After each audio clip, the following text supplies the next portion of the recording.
advancing the well-being of the Filipino people. The proposed 902.895 million for fiscal year 2026 budget for the OVP will help us continue with our mission to deliver efficient, accessible, and responsive public service for the good of all Filipinos.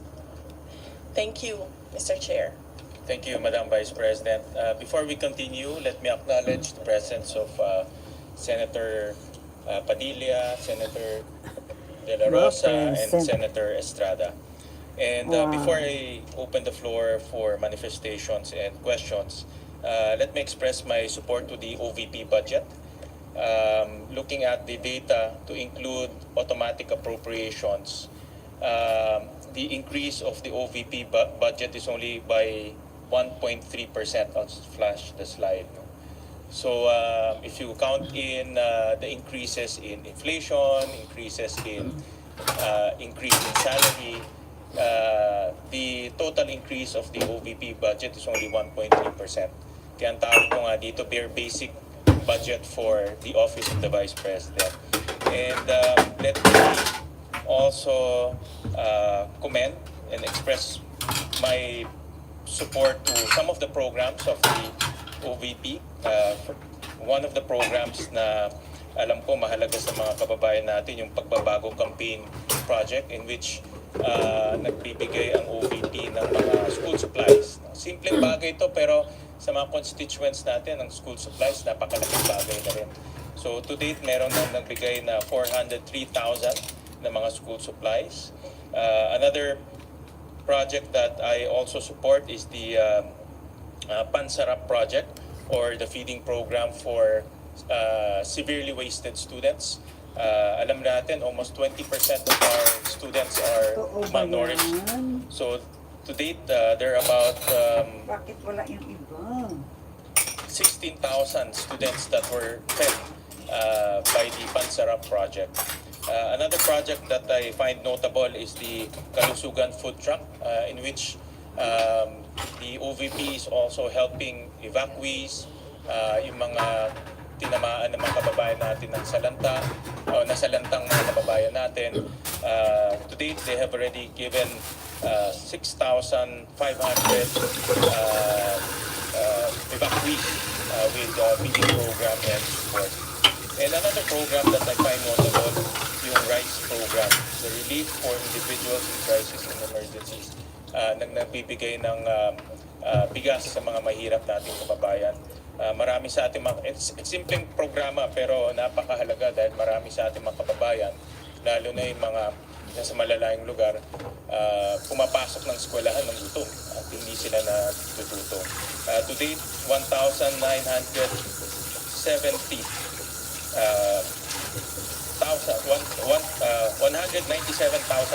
beneficiaries ang nabigay na ng RICE program ng ating puting Vice Presidente kasama ang kanyang mga kasamaan sa OVP.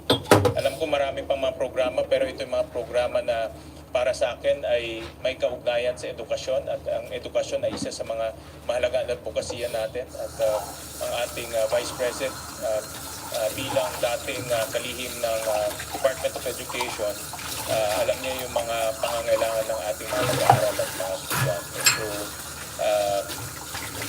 So I support all of these programs. So with that, we'll open the floor for manifestations. We'll start off with Senator Erwin Tulfo, who's here ahead of time.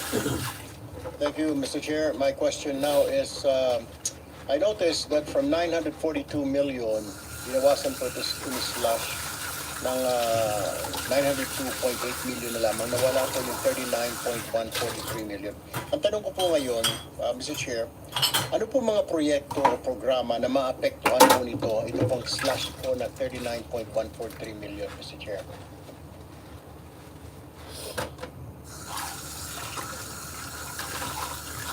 Mr. Chair, may I be recommended?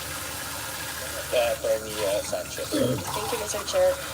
Your Honor, the amount that was not considered by the DBM only pertains to ICT equipment. So out of our original request, only a portion of that was included in the NEP.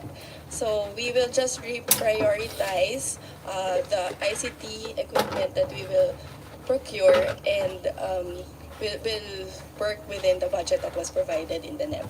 So, Mr. Chair, nabawasan po ito para sa ICT po ninyo. So, saan ho na magagaling ngayon yung kailangan yung purchase for this purpose, Mr. Chair? As mentioned, Mr. Chair, we will just review our requirements and prioritize based on the urgency of the ICT equipment that we need to procure.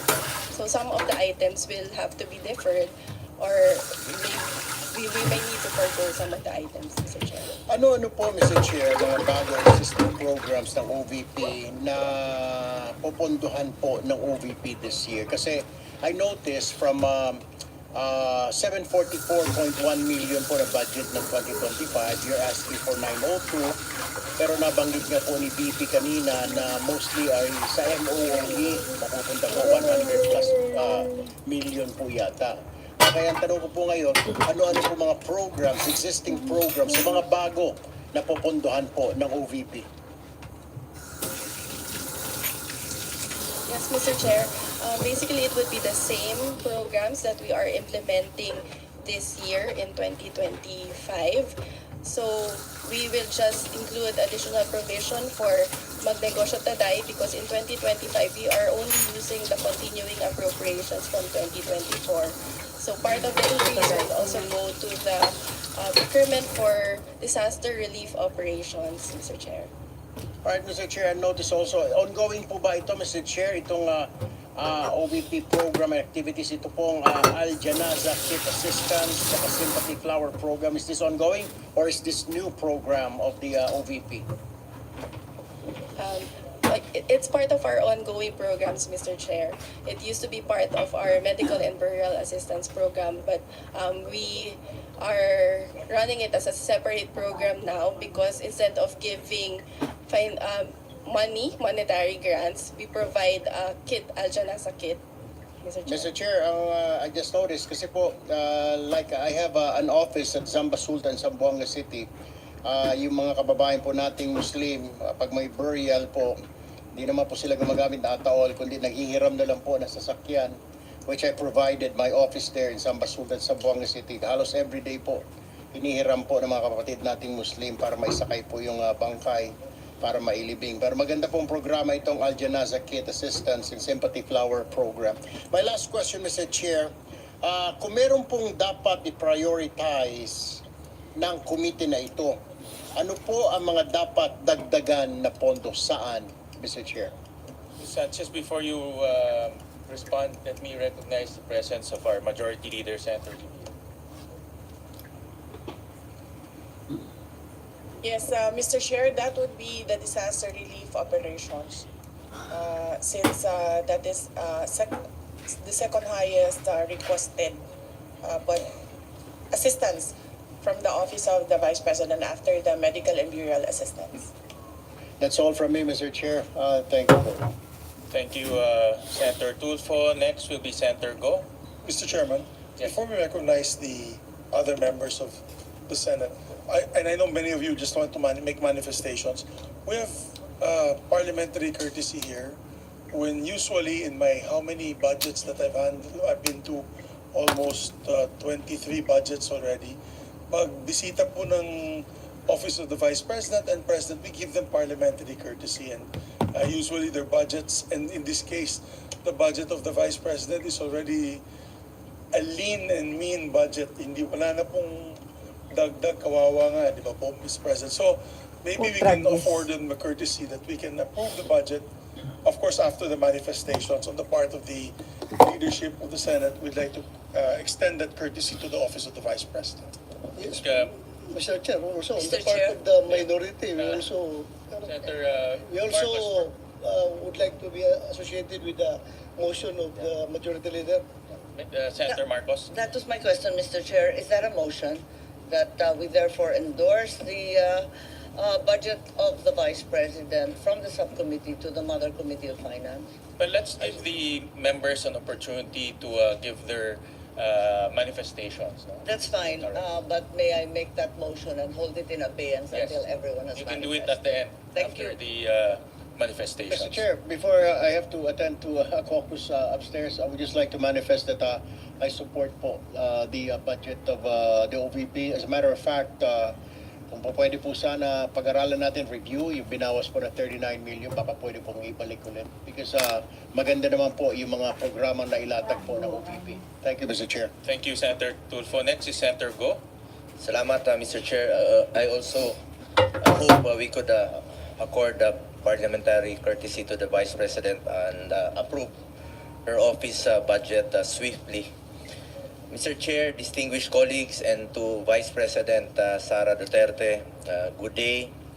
Mr. Chair, I just want to express my strong support for the proposed budget of the Office of the Vice President for 2026. As a proud Dabawenyo, I have witnessed firsthand the remarkable work of the Vice President when she was still the Mayor of Davao City and when she became Vice President, and I sincerely believe Vice President Duterte's initiatives have been instrumental in helping this government uplift lives and promote the welfare of all Filipinos. Tiwala po ako sa ating Vice Presidente at sigurado po ako na nagagamit po ang pondo ng bayan sa tama. Sa totoo lamang po, matagal po ako nagtrabaho kay former President Duterte at naabutan ko po nung siya po naging Vice Mayor ng Davao, si Vice President Sara. Kung stricto po si dating Mayor, dating Pangulong Duterte sa panggobyerno, mas stricto po si VP Sara. At alam ko pong magagamit talaga ang pondo para sa pantulong sa ating mga kababayan kesa naman po napupunta lang sa flood control, nagkatasan po ng ilang mapagsamantala. Sa mga nakaraang taon, nagkaroon ng OVP na mga programang nagbibigay ng tunay na benepisyo sa ating mga mamamayan. From medical assistance to relief operations, educational support, pangkabuhayan programs at libreng sakay among others. Sa totoo lamang po itong libreng sakay ay atin rin po itong sinusuportahan in my own small way po.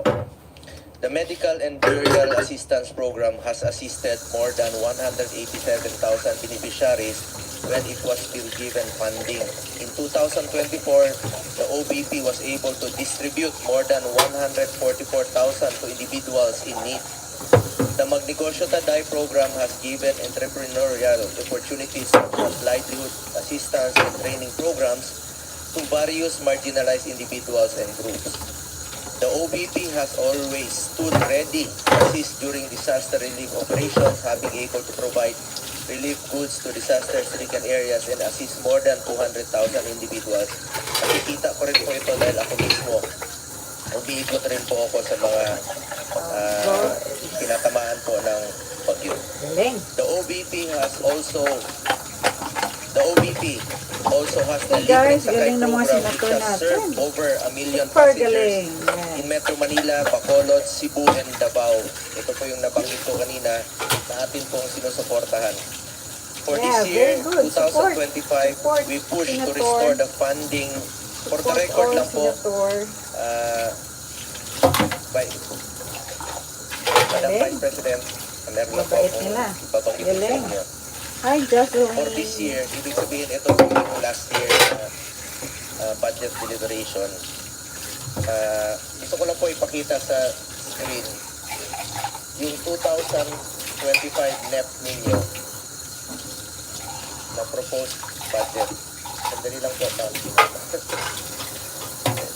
Gusto ko lang i-share po sa inyo. 2025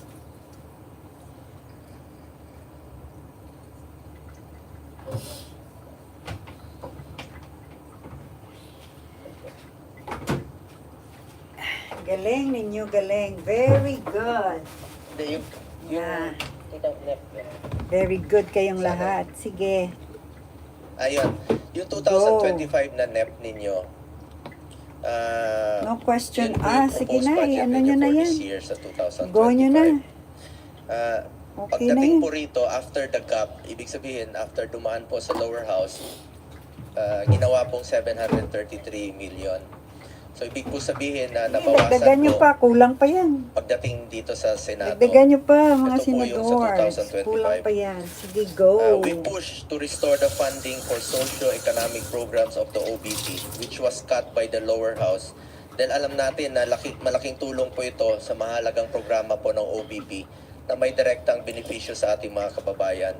From the Yeah. proposed 2 billion in the NEP, the Galing. OBP only Galing received ng OBP. 733 Super million in the galing. 2025. Hey guys, Hindi bye. po napondohan That's all. at binawasan po ang